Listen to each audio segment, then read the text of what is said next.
And the cool thing about data in a lot of cases is that you can kind of like test your assumption about whether or not that's actually true, right? You could think to yourself, yes, the world needs a FODMAP friendly, pre-workout drink or something, right? You can actually like kind of use syndicated data to kind of figure out like, does anybody make that stuff? If they do make that stuff, is it doing good? Is it doing bad? Like, what's it made with? And, what's it priced at? Like, where do they sell it? Like, all those sort of questions. Welcome to Your Food Business Success. This podcast is for early stage entrepreneurs in the packaged food industry ready to finally turn that delicious idea into reality. I'm your host, Sari, Kimbell. I have guided hundreds of food brand founders to success as an industry expert and business coach, and it's gotta be fun. In this podcast, I share with you mindset tools to become a true entrepreneur and run your business like a boss. Interviews with industry experts to help you understand the business you are actually in, and food founder journeys so you can learn what worked and didn't work and not feel so alone in your own journey. Now let's jump in. Hello and welcome back to the podcast. This is so fun to get reunited with someone from my past and to help you guys understand data even better, or maybe at all. This might be brand new to you. So I'm really excited to welcome Benji Fitts with Spins Data.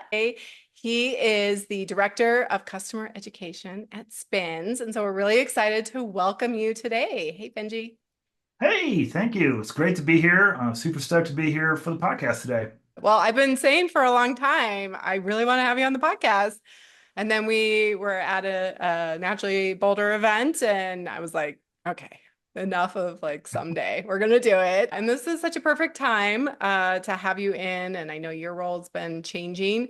It's fun. We were just reminiscing about, so Benji and I actually worked together at Whole Foods Market. We were friendly competitors. You were always my friendly nemesis. So we were both marketing team leaders for larger stores in the Rocky Mountain region.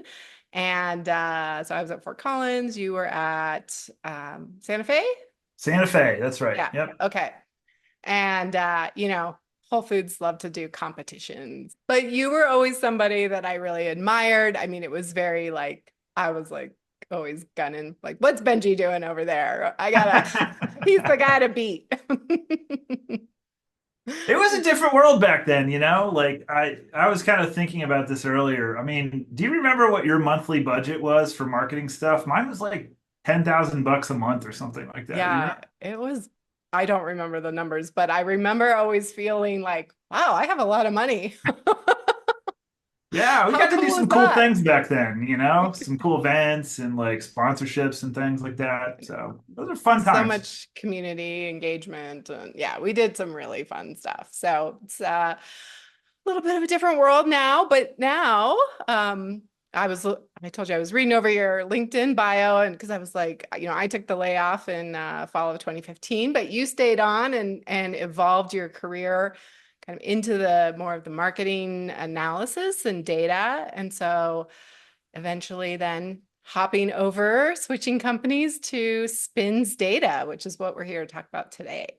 So let's just jump into maybe a little bit about why data. You were actually sharing how you got into that at Whole Foods and some of the ahas, but why is data important? I actually think a lot of people don't really use data very well when they first start. They just kind of have a hunch, right? Like, I think this would work. But, when you're just starting out, how do we use data? What's it all about? Yeah, that's a great question. So, I mean, well, there's a couple ways to answer that. I'd say, like a lot of food companies are founded by people who, maybe they think that there's like a perceived lack of something in a market, and they want to create something to kind of fill that gap or need, or that opportunity. And the cool thing about data in a lot of cases is that you can kind of like test your assumption about whether or not that's actually true, right? You could think to yourself, yes, the world needs a FODMAP friendly, pre-workout drink or something, right? And but you can actually like kind of use syndicated data. So that's what Spins provides to food brands to kind of figure out like, does anybody make that stuff? If they do make that stuff, is it doing good? Is it doing bad? Like, what's it made with? And what's it priced at? Like, where do they sell it? Like all those sort of questions, that are honestly pretty hard to answer if you're just, if you don't have access to that data. And I don't think like every founder, especially in the beginning, needs that, like it'll come later and you'll know when it's time, right? But uh once it is time, it can be really handy to kind of like learn how this sort of stuff works, and how to make sense of all this stuff because the fact is that every brand, once it reaches a certain size, and especially the big, million and billion dollar levels of revenue, like everyone is using this stuff. So if you're not, you're really kind of out in the cold a little bit. Right. When people are first starting, I think it depends on how big they're going. In my opinion is like, if you're starting at a farmer's market, cottage food, very low level of investment, just get started. You can prove it out. You can prove it to some extent with a minimum viable product at the market and get feedback, real-time feedback on pricing and packaging and taste and all that stuff, right? Flavors. But some people launch with like, I'm going straight to a co-packer. We're going to be running, 10,000 units, 50,000 units. I do think the bigger your launch, the more investment than making an investment in some data can be very useful. Yeah, well, they say that like getting on the shelf is like the easy part, right? And like is a hard, not to belittle it, it is very hard to get on any retailer shelf, but once you're there, you need to kind of jump off the shelf and into people's carts, like Yeah. that's what people say, right? Yeah. And We talk about that a lot. there's a lot of ways that you can like help make that happen, but like a couple that are really data heavy or related or like having a good promotional strategy, so people do promotions to drive trial of a product, and so you can look at data and it'll give you answers to questions like, how frequently should I discount? How deep should I discount? Like, when should I discount? Should I put my guacamole on sale before the Super Bowl and Cinco de Mayo, or should I not do that? The answer is don't do that. But like repeatedly, we found the answer is do not do that. Don't do that. Um, Okay. yes, Good to that's just know. terrible time to put something on sale because people are going to buy it anyway, right? Oh, Yeah. see, those are things I wouldn't have necessarily thought of. I I actually have it's kind of a personal question for I'm gonna just get my own question answered. So I have like three different chocolate brands that I rotate around Okay. based on what's on sale. Sure. Yeah. I'm that person. And at Whole Foods.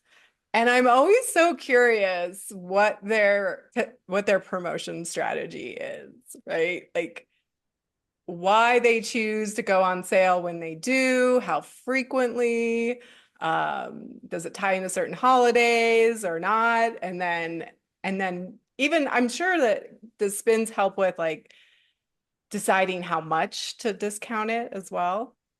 Yeah, yeah, yeah. So I've actually worked with a couple of chocolate brands, out there. And so when you're well, the first thing to consider is that promotion strategy is very retailer dependent, right? So like for example, Walmart, they don't do promotions really at all. They're everyday low price. Okay. Hmm. Publix, they're famous for the BOGO, so everybody has kind of like their thing, right? Okay. Yeah. But most retailers do something what's called the TPR or temporary price reduction, right? And so a TPR is a price change is temporary. That's generally greater than 5%, and for a window of time, And so what we help brands kind of understand is like, okay, so when you look at the chocolate bar kind of set and category, um, who's doing well and who's not doing well, And then if you look at the brands that are doing well, are they gaining like market share, you know? And if they are gaining market share, you also look and see if their velocity is up, because velocity and promotional activity are kind of interrelated in a lot of cases. And so if you see that they're gaining market share, their velocity is up, they're spending more money on promotions, you know, then you can kind of look at, okay, what are they doing and when? So you would trend out their chocolate bars, for example, sale activity over 52 or 104 weeks, like 1 or 2 years. And you say, and you look at this chart, it's kind of like a heartbeat, okay? It goes up and down. And you know, like it's like an EKG. Like, is it pretty rhythmic? Does it kind of like hew to seasonality concerns? You know, like candy and like Halloween are very like, you know, intimately tied, right? You know, Sure. or other kind of like, you know, it's more of Valentine's Day or a something. Yeah. cold food. Yeah.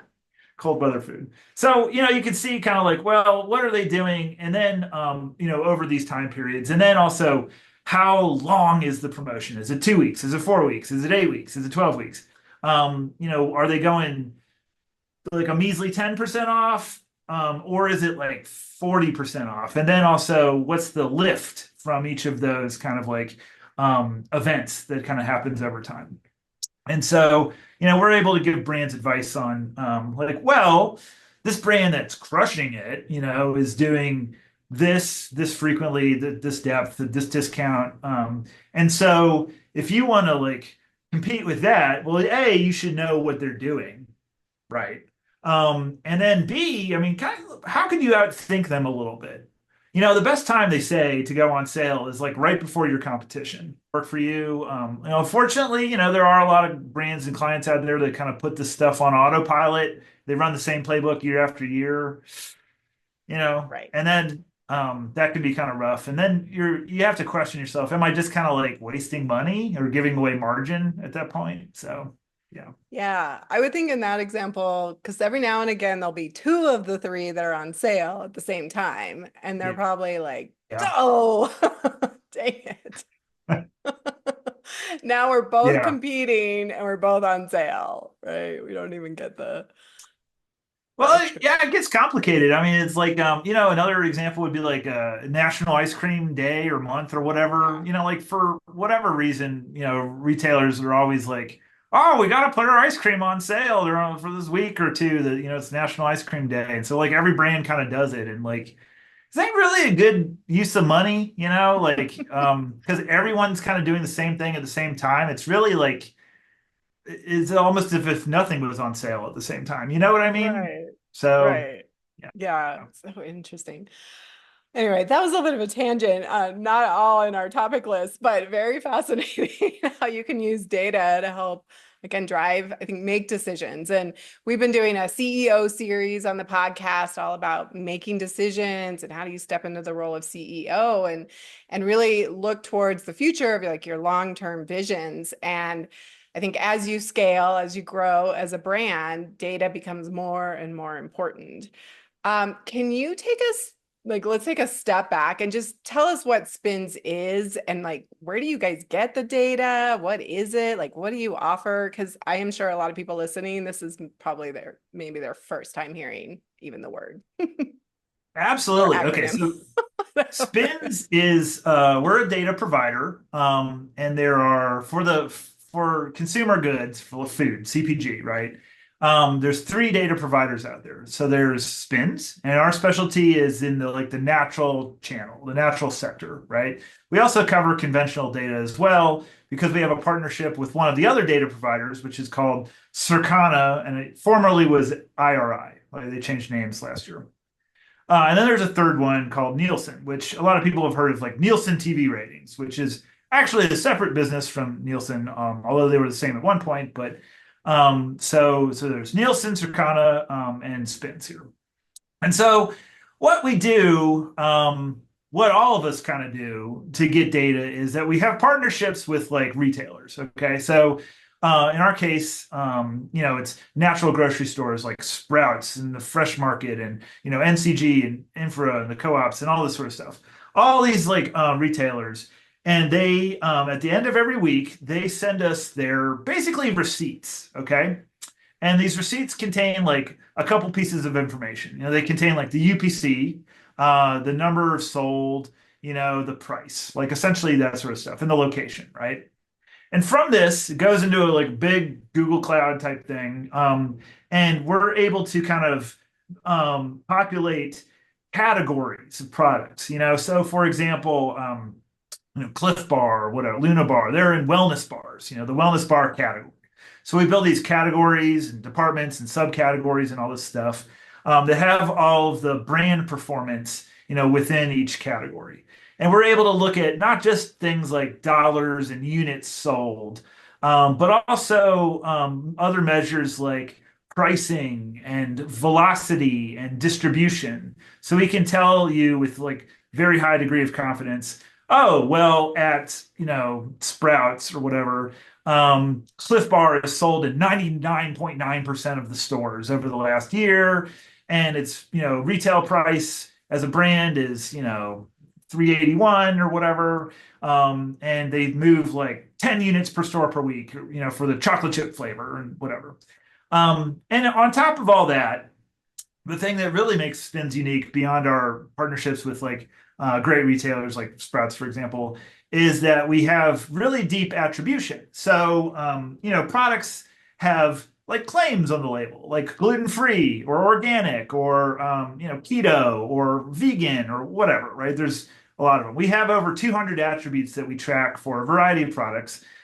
So, you can look at like the kombucha category and look at which flavors are really driving, in the marketplace and which flavors aren't doing that well. Oh, ginger's growing at 2%, but persimmon is up 150% or something like that. So you can use that information to kind of like say to yourself, gosh, well, you got to have a ginger flavor if you make kombucha, right? It's like the vanilla of ice cream, but I should think maybe about making a persimmon, or something with persimmon in it because that seems to be popular in the marketplace. So, Yeah.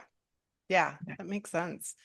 And I'm curious, I remember at Whole Foods, man, I wish I still had access to some of that data, but we had all of those shopper personas and profiles. Does Spins help to kind of build out some of that stuff, or is that through something different? yeah, yeah, yeah. So we're actually launching a product. We've had consumer panel in the past, so and we continue to have that, but we're launching like a lower priced tool coming up soon in our Q4 that's syndicated panel. And so panel data, how does this works is so I just explained to you a little earlier like how Spins gets this data. Everybody sends us receipts. Yeah. Well, there's also this thing called the National Consumer Panel, and all the data companies equally participate in this. Nielsen, Circana, and us, right? And it's 100,000 people, throughout the United States, and they have like this little app on their phone where they scan their receipts, right? And every time they scan their receipt, it gets entered into like a lottery, and they could win a prize or something. And so we know a lot about who, has the phone and like what their household demographics are, where they live, what car they drive, blah, blah, blah, blah, blah, right? And so from that, once a brand reaches a certain threshold of buyers, like you can't just be like, a farmer's market brand in a lot of cases. You have to hit, a couple million in sales, right?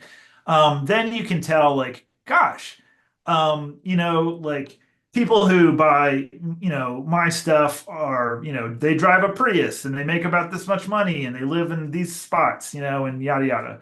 But you can also kind of see other things like, well, they're buying my brand, but they used to buy Cliff Bar and now they came over to me. So I'm stealing customers away from Cliff Bar, for example, and putting them in my brand. You can look at like leakage trees or sources of volume. You can really know your customer a lot more intimately, but also like who you're really competing with in the marketplace. And that information can be really fascinating. Yeah. Oh my gosh, that stuff is so wild. And we all think we're so unique and special, but we really probably like we all fall into there's some label of a category of shopper that we each fit into. Absolutely. I want to be a shopper on that. How do I get my receipts? That would be really fun. Oh my gosh. Okay. So that's really helpful to help people understand where you guys get your data.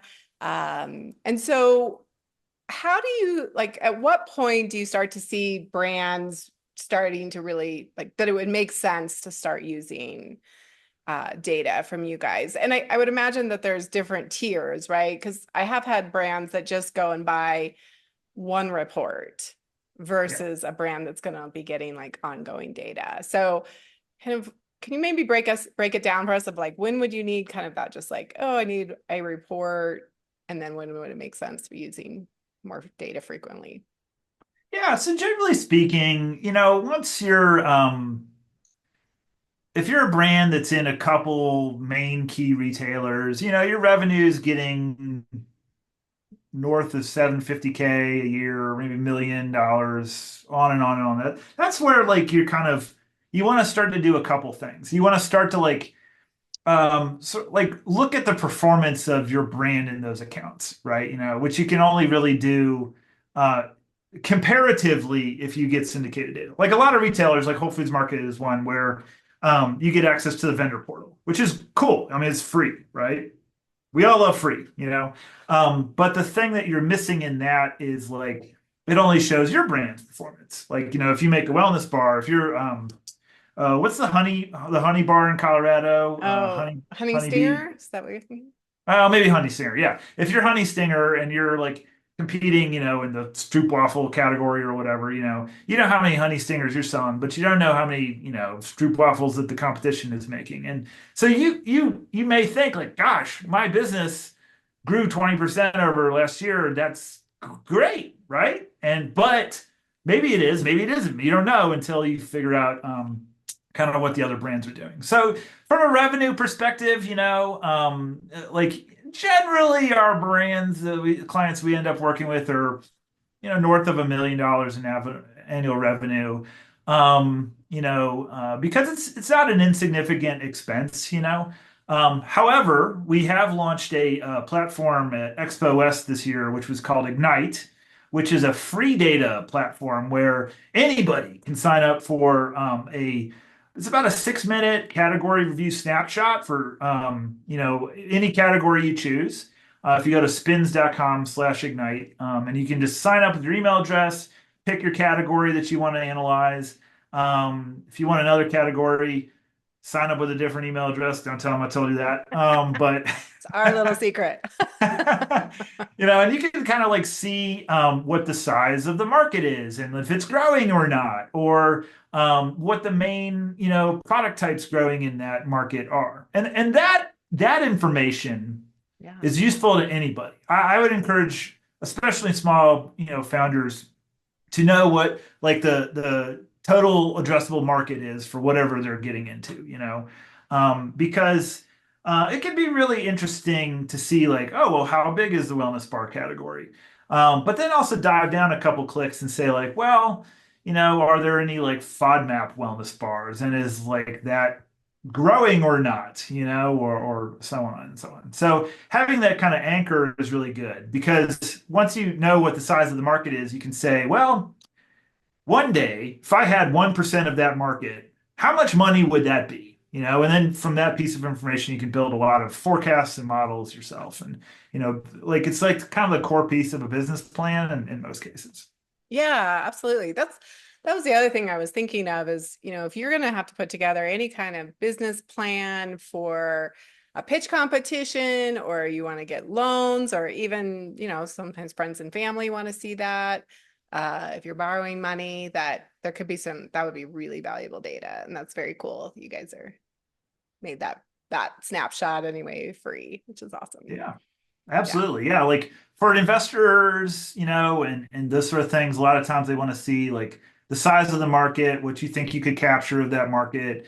Also, they want to look at things like your velocity. So velocity, simply put, like in a car, so velocity, we're all familiar with that. That's miles per hour or kilometers per hour, right? So, distance over time.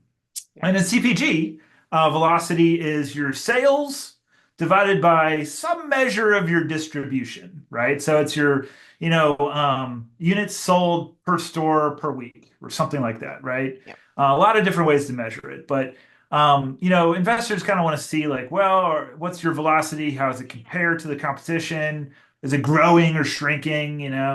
That sort of thing, and that can be that's kind of like the king metric, honestly, beyond dollars and units.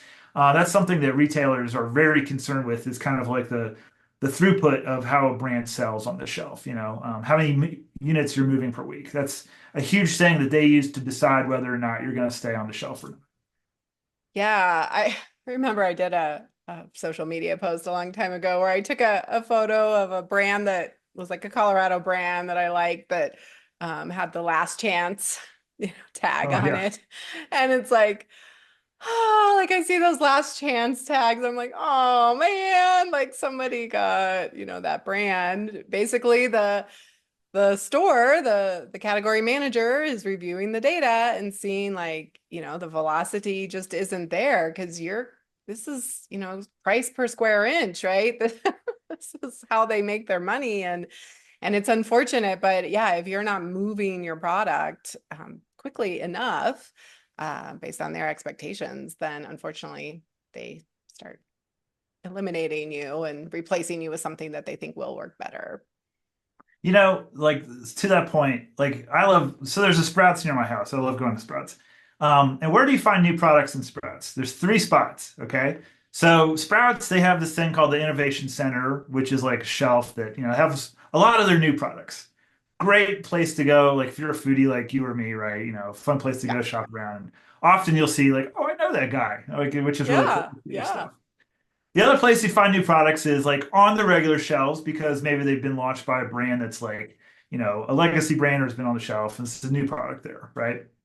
Third place you'll find new products is the discontinuation rack, which is like, the hell to the heaven of like the innovation center, right? And it's such a bummer, when you see a brand that maybe you know or you've worked with or something and they end up over there.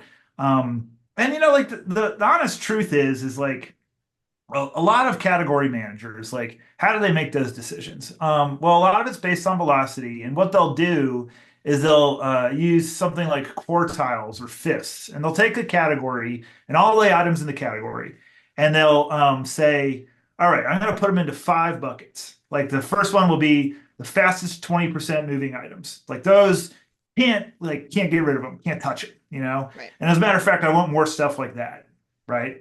Then there's like the mushy middle, the next couple of buckets. And as the lower you go, the more kind of in danger that you are, right? Depending on how good or bad the category is doing.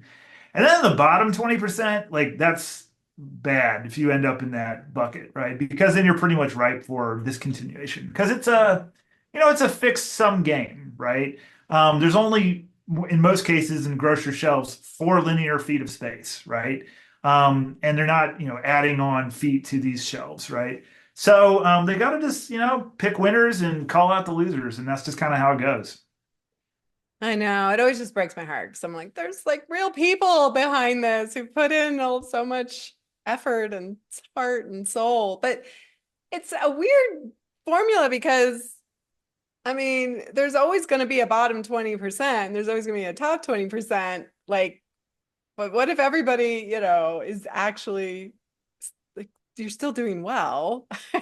Like, I understand if you're like not moving any or you move one a week or something like that, but I don't know. I feel like there has to be some nuance behind it, but it's not our either of our jobs to do that. Yeah, well, it's creative destruction, in the capitalist sense, and it's also like meets, head first with, the endless source of shareholder growth that everybody wants, I mean, so, like a lot of these, I mean, you remember like looking at comps at Whole Foods, right? Like, that was like the thing that drove business every day there. It was like looking at comps versus last year.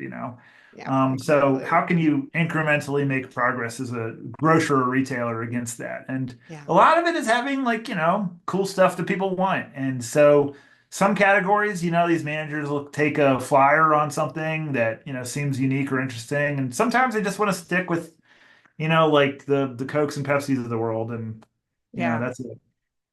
Well, and I will use this opportunity to give one of our Master Your Business coach, Danny Walsh, a little shout out because he Peak State Coffee this month, when this podcast comes out, is in the Innovation Center at Sprouts nationwide. So if you're listening, I want to give him a little love to go and pick up a bag of Peak State Coffee so that we can Awesome. hopefully get him on the shelf as well, so that permanently, which would be amazing.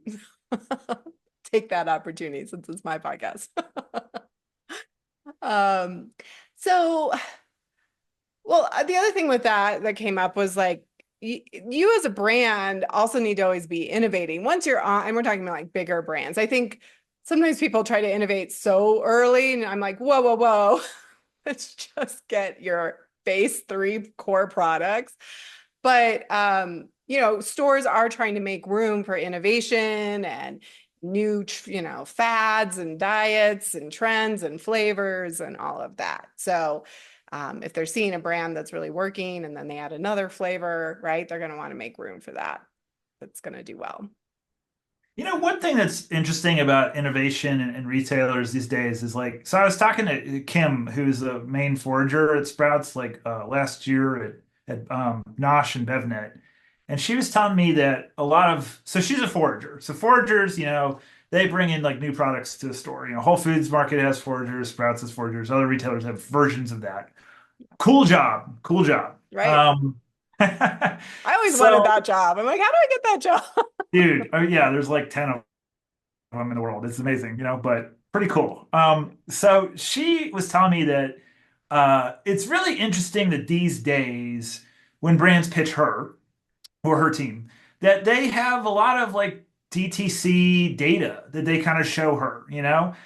So like, if you start a business and you sell on Shopify or Amazon or something like that, you're creating your own data in a sense and able to see whether or not your product is doing well.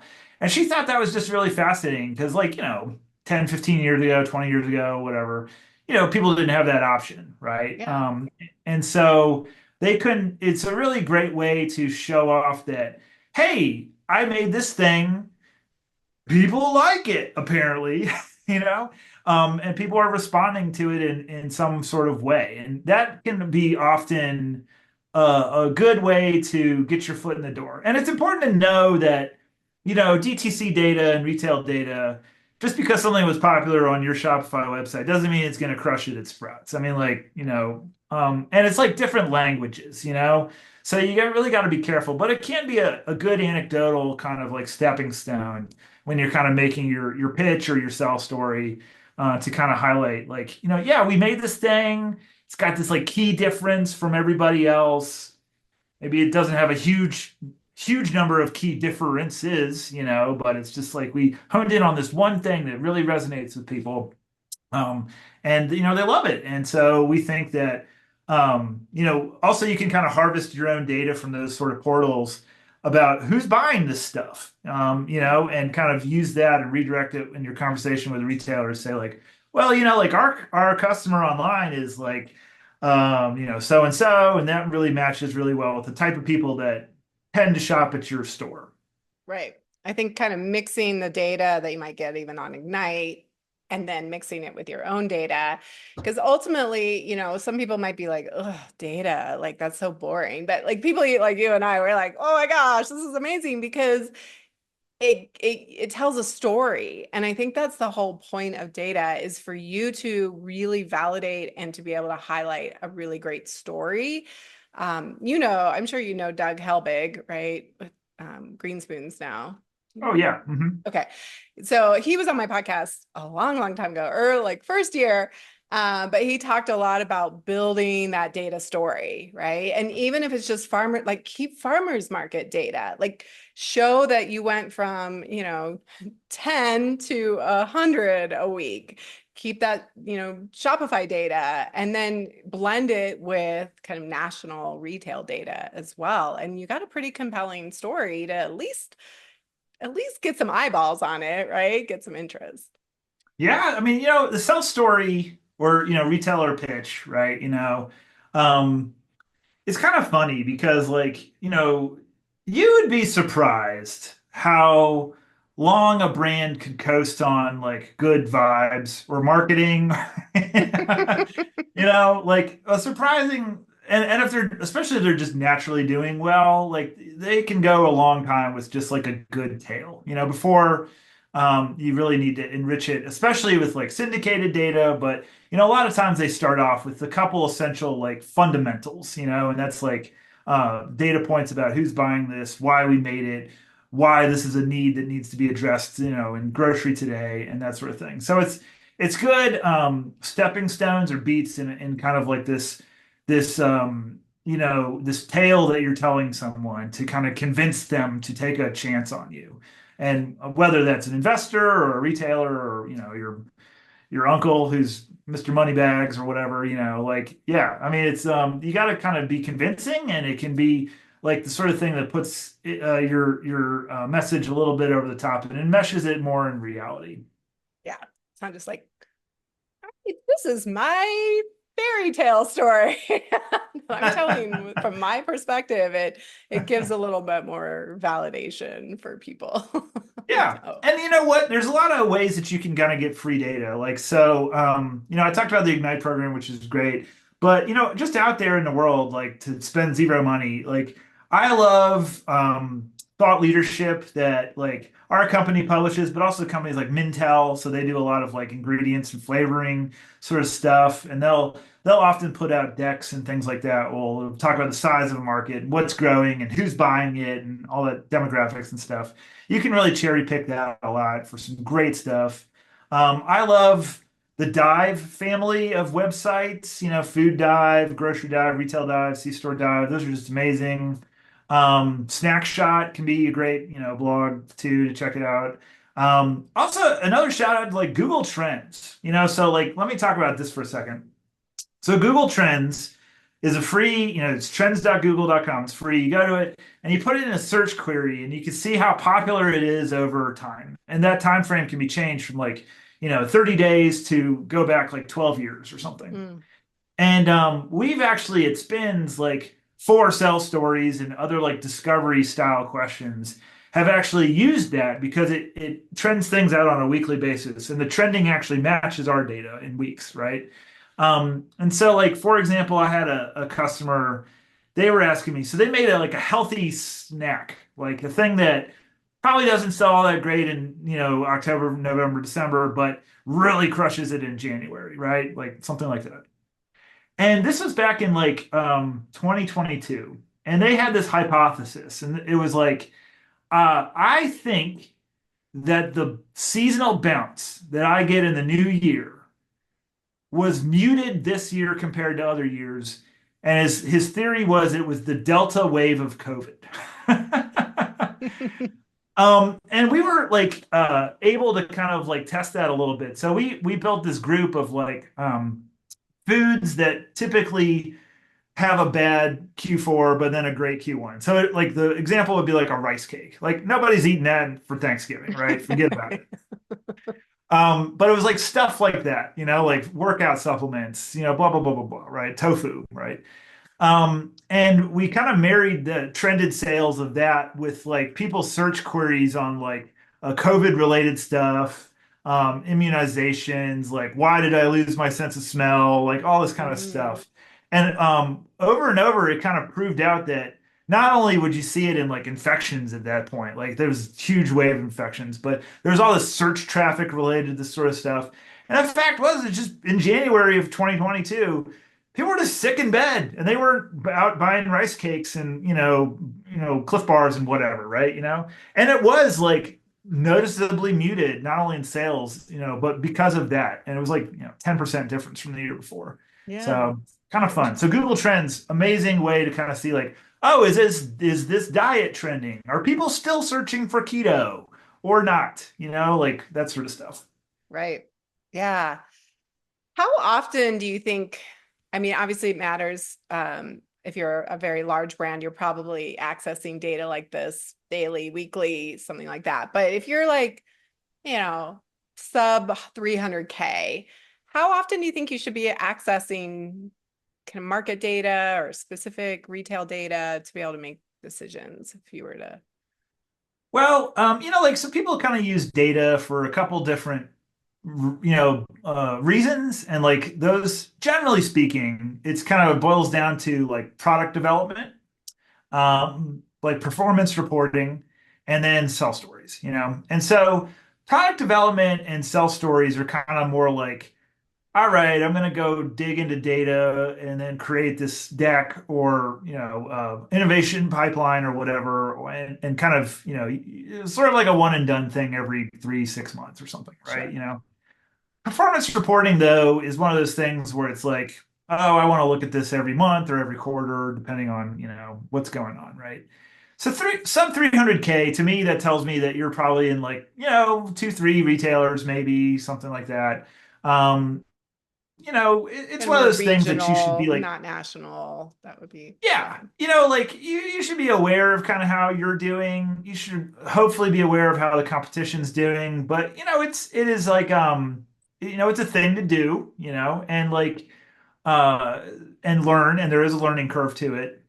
So some organizations like Spins, for example, we have like people who you can book an appointment with, and they'll write a sell story for you or do that sort of thing. So a lot of it depends on like, have you used this before? If you have, that's great. If you haven't, well, here's some education on how it works. And even if, and say you go through that and you still are like a little, I don't know, you can kind of rely on an expert to kind of help build it out for Mm. you. But I would say, surround yourself with people who have used it before. Have a buddy that you could kind of call up and be like, what's a unit TDP mean? And then, they can answer you. We also do that too, but it can be really helpful because it is a lot to learn and wrap your brain around. Yeah, it is. All and the acronyms. Oh my gosh. This industry has like I have a whole module just like it's like all the acronyms and understanding the language of CPG. Oh my gosh, yeah, this is It's crazy, crazy. We so. sound like Office Space, like the TPR, the TAM.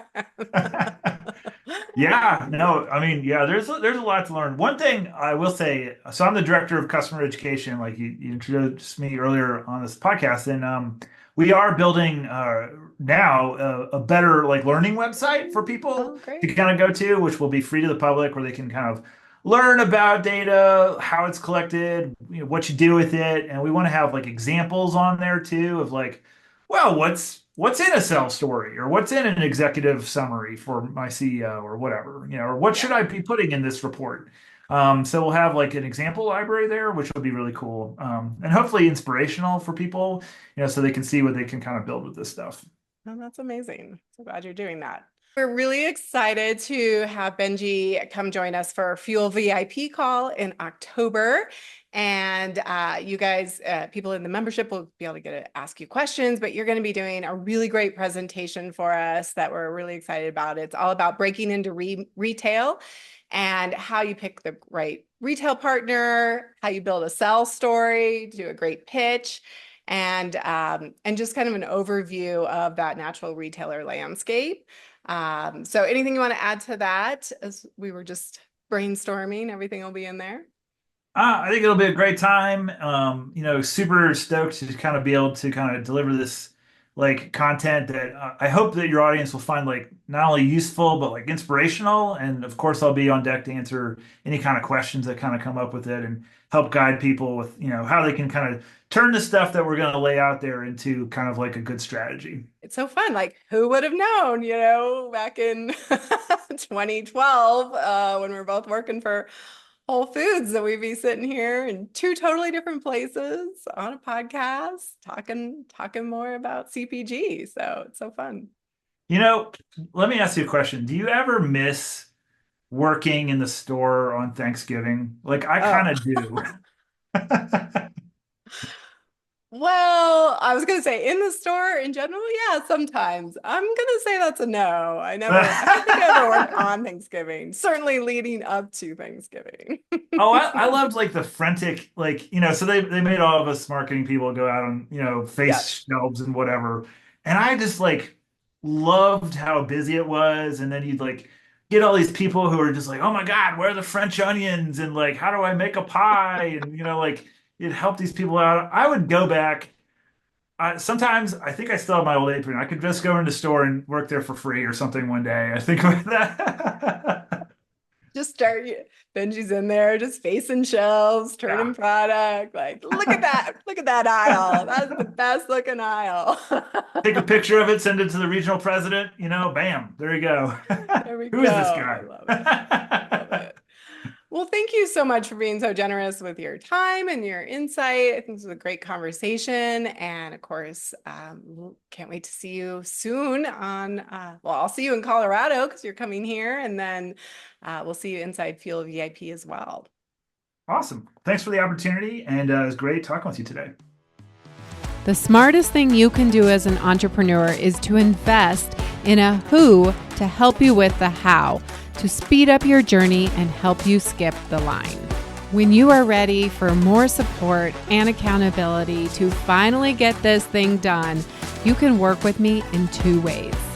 Get me all to yourself with one-on-one business coaching, or join Food Business Success, which includes membership inside Fuel, our community of food business founders that includes monthly live group coaching calls and so much more. It's one of my favorite places to hang out, and I would love to see you there. Go to foodbizsuccess.com to start your journey towards your own food business success.